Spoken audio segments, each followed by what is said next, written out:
भारतानं पाकिस्तानच्या 600 पेक्षा अधिक ड्रोन उडवलेत आणि भारताच्या संरक्षण ताकदीचा पाकिस्तानला चांगलाच अनुभव आलाय।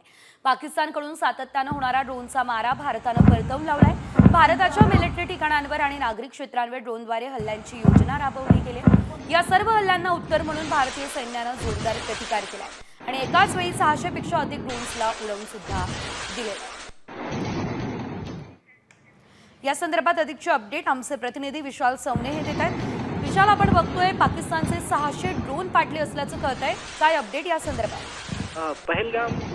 पहलगाममध्ये जो दहशतवादी हल्ला झाला त्यानंतर भारत आणि पाकिस्तान यांच्यामध्ये तणावाचं वातावरण आपल्याला पाहायला मिळालं आणि याचाच पहलगाम हल्ल्याचा बदला घेण्यासाठी भारतानं ऑपरेशन सिंदूर जे आहे ते राबवलं आणि जी दहशतवादी स्थळं आहेत ती उद्ध्वस्त केली। त्यानंतर पाकिस्तानने वारंवार भारताच्या जे मिलिटरी बेस आहेत या ठिकाणी, त्याचबरोबर ते रहिवासी जे भाग आहेत त्या ठिकाणी वारंवार ड्रोन हल्ले जे आहे ते करायला सुरुवात केली। मात्र भारताची जी एअर डिफेन्स सिस्टीम आहे S-400 ही या सर्व जे ड्रोन हल्ले आहेत त्यांना हवेतच परतवून लावत होती, ते हवेतच नष्ट करत होती। त्यामुळे मोठी हानी जी आहे ती टळल्याची माहिती जी आहे ती समोर येते। मात्र पाकिस्तानकडून जवळपास 600 पेक्षा जास्त ड्रोन जे आहे ते भारताच्या दिशेने आल्याची माहिती जी आहे ती आता समोर येते आणि 600 पेक्षा जे जास्त ड्रोन होते ते सर्वच्या सर्व जे हवेतच नष्ट केल्याची माहिती देखील समोर येताना आपल्याला पाहायला मिळते। मात्र कमी कालावधीमध्ये सर्वाधिक ड्रोन वापरले गेल्याची नोंद जी आहे